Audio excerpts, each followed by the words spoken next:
नमस्कार, आप देख रहे हैं झार टाइम्स। मैं हूं नेहा कुमारी।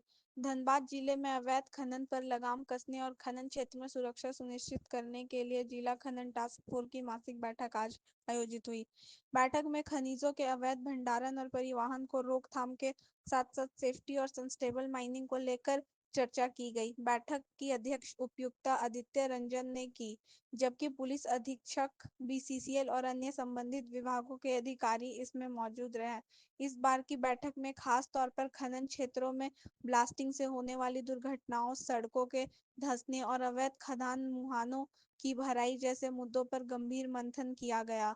उपायुक्त ने स्पष्ट निर्देश दिया कि बीसीसीएल खनन के लिए नियम अनुसार लैंड ट्रांसफर करे, रैयतों की जमीन की रजिस्ट्री क्या है समय सर से हमारे के यहाँ पहले से जो हो जाए और खनन क्षेत्र में बने जलाशय को स्थानीय लोगों के हित में विकसित किया जाए। लगातार कार्रवाई भी कर रहे हैं माइनिंग टास्क फोर्स को लेके, और लास्ट बैठक से इस बैठक में काफ़ी इम्प्रूवमेंट भी है इन टर्म्स ऑफ कंप्लायंसेस, और मेजर मिनरल माइनर मिनरल दोनों के लिए बृहद चर्चा भी हुई।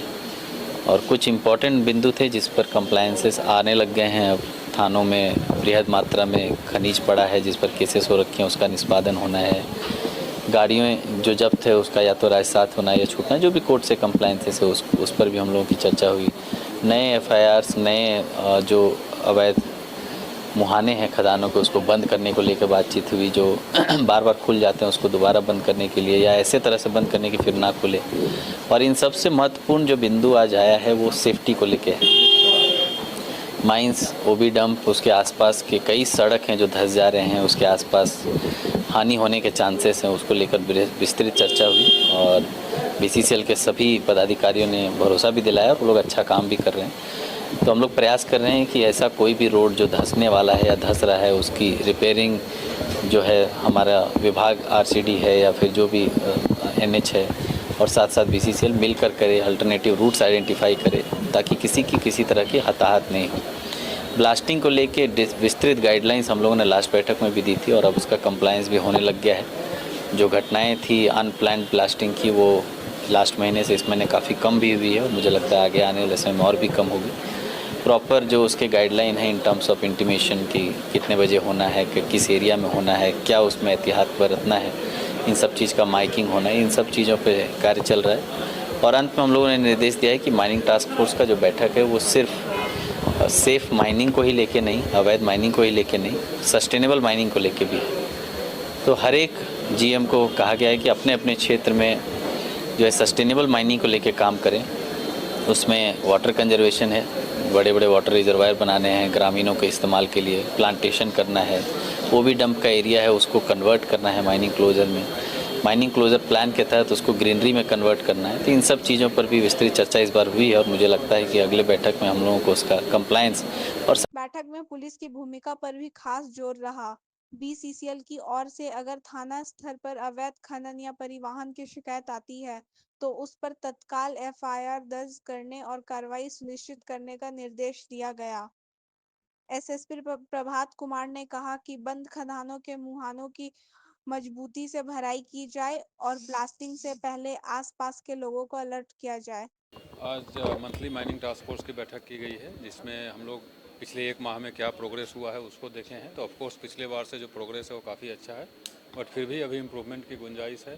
बीसीसीएल के द्वारा जो भी पत्र दिए जाते हैं एफआईआर करने के लिए, उसमें एफआईआर की संख्या तो बढ़ी है बट फिर भी अभी गैप है।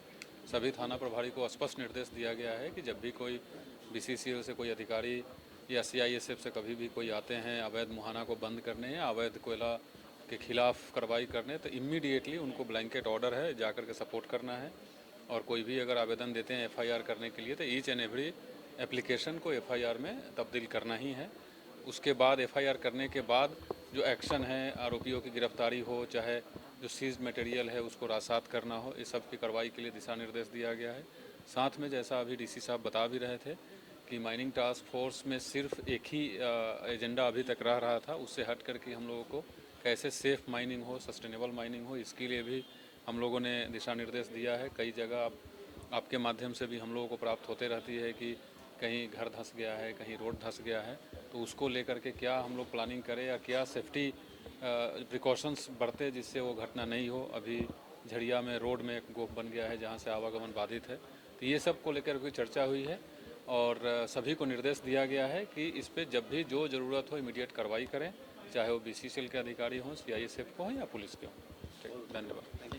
उपायुक्त ने यह भी कहा कि जिला खनन टास्क फोर्स की हर बैठक में सस्टेनेबल माइनिंग की समीक्षा की जाएगी। जल संरक्षण, पौधारोपण और पर्यावरण संतुलन पर भी उतना ही ध्यान रहेगा जितना खनिज उत्पादन पर।